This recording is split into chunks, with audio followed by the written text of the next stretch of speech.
Protagonist of the movie is a high school student named Yoshirō Kamogawa. He spends most of his days aimlessly and is pretty average at studies. As far as popularity is concerned, Yoshirō is ignored by almost all the girls in his school as they believe he is a dork. But one day, everything changes. Yoshirō proceeds to climax, fantasizing about different girls. However, he has a hard time choosing one particular girl, as Yoshirō is obsessed about finding the girl of his destiny. He had already met that girl when they were inside their mother's womb in a hospital. What is happening right now? They communicated with each other telepathically and promised to meet soon, using a special jingle, which is their secret code. Now, images of his soulmate come into his mind in fragments. Yoshirō sees her waving at him, and the two kiss on their tiptoes. Back in the present, as Yoshirō thinks of her and is about to climax to the thought of that sweet fetus, a rare cosmic phenomenon takes place in outer space, and a shaft of light shines on him. He is startled, but doesn't think much of it. Elsewhere, Yoshiro's classmate Miyuko Hirano is also dreaming about having coitus, hence, she too is hit by the strange light. The next morning, when Yoshirō sits down for breakfast with his mother and her boyfriend, he is strangely able to hear their internal thoughts. Yoshirō is horrified by the lewd and lascivious thoughts of his mother and her boyfriend, so he leaves breakfast and heads out for school, still puzzled about everything. At school, he is again bombarded by everyone's internal thoughts. He telepathically hears his teacher admit to herself that she wants to be the hottest female in school,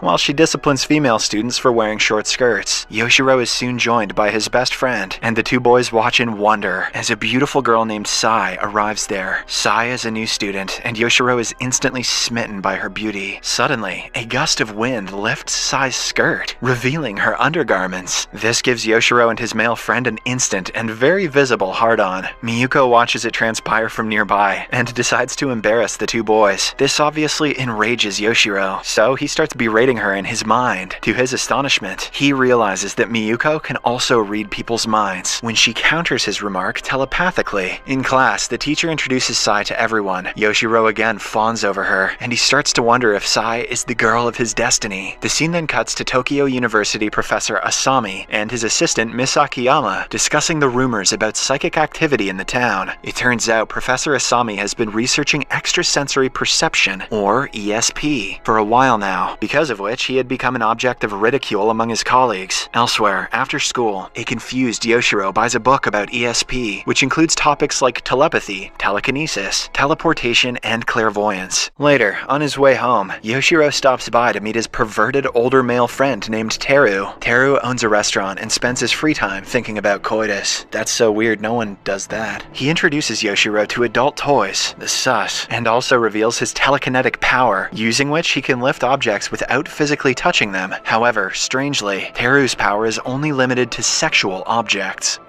Imagine you get a superpower, but all it does is levitate butt plugs. The next day, Yoshirō decides to approach Xray, but on his way, he reads a fellow student Inomoto's mind and learns that he is planning to get naked in front of Xray and other girls. Yoshirō tries to stop him, but shockingly, Inomoto has the ability to teleport from one place to another. He goes directly inside the girls' locker room and exposes himself, but his plan fails terribly. Just then, Professor Asami and Miss Akiyama confront the new psychics and gather them at his place. During the operation, it's revealed that Miss Akiyama also has a strange psychic power. She has the power of precognition, which allows her to foresee the future of anyone who looks at her bra. The new psychics include Yoshirō, Teru, Inomoto, Miyuko, and another creepy student named Yabe. It's revealed that Yabe is clairvoyant, which gives him the ability to see through objects. Soon, Professor Asami introduces himself and explains that he has been researching ESP for a while now. He also reveals that Yoshirō and the others got their powers because of a cosmic phenomenon. It turns out they are not the first ones to acquire ESP. 200 years ago in Duluth, Minnesota, there was another psychic awakening. Cosmic rays hit the city when the planets were aligned in a particular way and imparted these powers on some people. This time, similar cosmic rays hit Japan. Yoshirō and others got the ESP because they fit a certain criteria. First, they are virgins.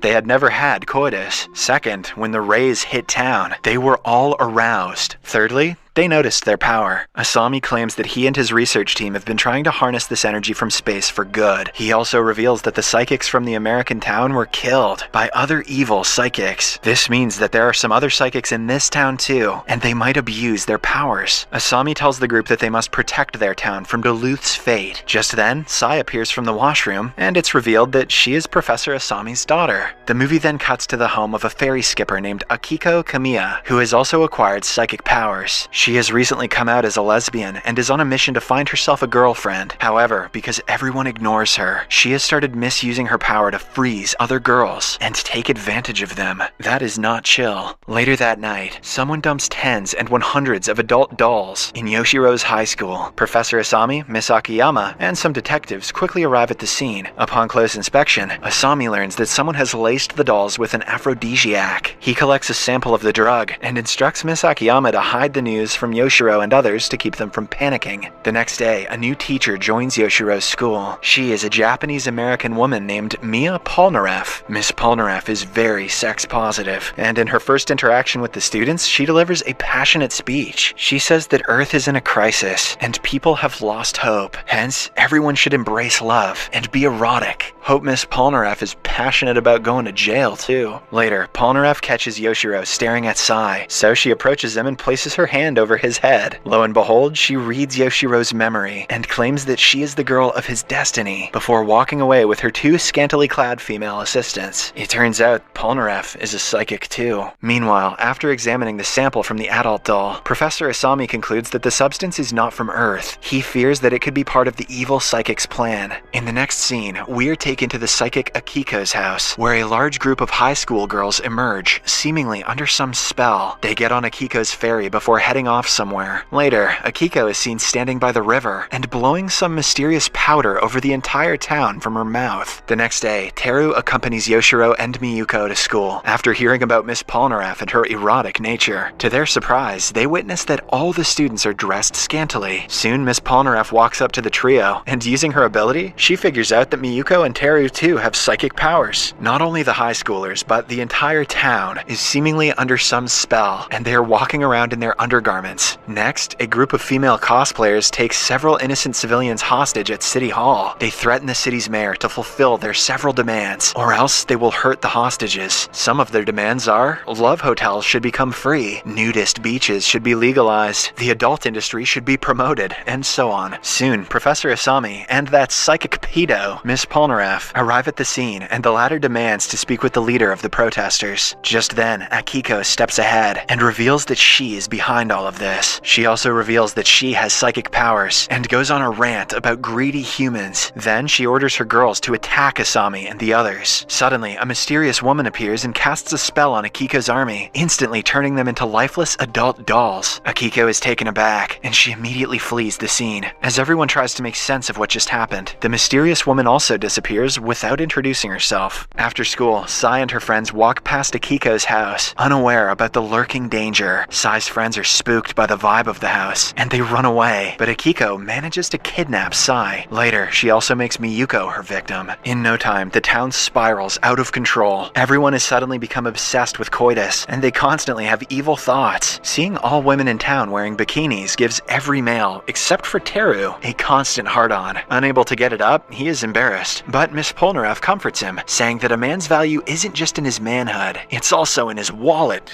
Next, Yoshiro gets a call from Sai, and she asks him to meet in a garden. Just like his dream, Yoshiro watches Sai run up to him with her long, beautiful legs, singing the jingle and waving her hands. She thanks him for helping her father with his ESP research, before leaning in for a kiss on her tiptoes and asking him for intercourse. Yoshiro is taken aback as he didn't imagine Sai to be so forward. Suddenly, the mysterious woman from earlier appears, and she turns Sai into an adult doll, much to Yoshiro's horror. Professor Asami and the others arrive at the scene, and the woman introduces herself as Julie Babcock, a psychic from Duluth. She reveals that some psychics survived the Duluth massacre, and they went into hiding. Julie is a descendant of those psychics. She has come all the way to Japan to prevent another tragedy like that of her home city. Meanwhile, a detective tracks down Akiko's house and learns that she has been kidnapping girls from her neighborhood. She reports it to Professor Asami, and the latter quickly comes up with a plan. He sends Yoshiro, disguised as a girl, to lure the kidnapper towards him, while the others watch from hiding. Unfortunately, Unfortunately, Akiko spots Miss Akiyama behind a pole and proceeds to hypnotize her, but before she can do so, the psychic lady reads her future by flashing her bra. Akiko immediately runs away, and Miss Akiyama reveals that she is headed towards the city hall. Wasting no time, Professor Asami and his group head for the city hall, and there, they come across all the kidnapped girls in a passed-out state. They also find multiple girls claiming to be the real Sai in the hallway. The creepy psychic Yabe uses his clairvoyance to reveal that they are all clones. After a while, Akiko finally appears with her army of scantily dressed girls, but Julie immediately turns some of them into dolls. Furious, Akiko sends more girls to attack Yoshirō and the others, before running away. As the group deals with the army of girls, Miss Polnareff grabs Yoshirō and escorts him to safety. Yoshirō gullibly follows her, but she takes him to the stage and traps him in an enclosure. Miss Polnareff then opens the curtains, revealing 3 life-size cutouts of pregnant women. It turns out that she has held Yoshirō captive inside the womb of one of the cutouts. Whoever directed this movie has so much crap to work out. Next, it's revealed that Sai and Miyuko have been held captive in the womb of the other 2 cutouts. Yoshirō discovers this and speaks to the girls, who are distraught about their situation. To calm herself down, Miyuko starts singing this special jingle. Taken aback, Yoshirō finally realizes that the girl of his destiny is none other than Miyuko. He tells her that it's him she promised to meet after taking birth. With this, the 2 cry tears of joy, and Yoshirō finally sees the face of Miyuko in the dream sequence, running up to him with long legs. However, before they could kiss, Miss Polnareff interrupts, causing him to snap out of his dream. She then claims that she taught that song to Miyuko, much to Yoshiro's astonishment. Meanwhile, Professor Asami and his group turn Akiko's army into dolls with the help of Julie. With nowhere to go, Akiko finally accepts defeat, but warns them that her master, Miss Polnareff, will teach them a lesson. Julie then purifies her soul, and it's revealed that Akiko was only a puppet acting under Miss Polnareff's spell. With this information, Professor Asami finally figures out that the cunning Polnareff has the ability to control people's memories. She deletes, rewrites, transplants memories, and even manipulates them to suit her needs. Meanwhile, Miss Polnareff orders her henchwomen to escort Sei and Miyuko away. As she tries to get close to Yoshirō, Professor Asami and others arrive. When Teru questions her motives, Miss Polnareff asserts that she is doing all this to wipe out humanity from Earth. She hates humans because they violate nature and are greedy. Only God's chosen will remain. Miss Polnareff then claims that Yoshirō is the chosen one and expresses her love for him. She also reveals that she can't control his memory because of her feelings for him. Just then, Julie interrupts her speech and tries to purify her soul, but to her astonishment, Polnareff has no evil intentions, and in the blink of an eye, she overpowers Julie and knocks her out. The other psychics attack Miss Polnareff, but she easily defeats them and erases their memory. She then turns to Yoshirō and asks him to come with her, threatening to kill him otherwise. At first, the naive schoolboy refuses, but when Miss Polnareff mentions that the Earth's fate depends on him, he agrees. Following this, she takes him to a nursery, where she has turned Sai, Miyuko, and herself into children. Polnareff says that she wants to be a child again, because they are pure souls, unlike adults. However, Yoshirō refuses to become a child, and insists he'd rather climax and have coitus as an adult. You tell him, Yoshirō. His erotic speech soon disgusts Polnareff. She wants to be the girl of his destiny, not a plaything. Hence, she yells in agony and decides to leave for good. After Polnareff leaves, the town returns back to normal, and everyone thanks Yoshirō for making it happen. He is no less than an avenger to them. Move over, Scott Lang, Ant-Man. Meet Hot Wang, put your hands in your pants, man. The next day, when Yoshirō reaches school, he finds all the girls singing his favorite jingle. Confused, he wonders how everyone knows about it. The movie ends as a narration reveals that Yoshiro's mother actually sat next to numerous pregnant women in a tram after she exited the hospital. From her womb, Yoshirō telepathically communicated with all the unborn girls present there. Hence, all of them are his soulmates now.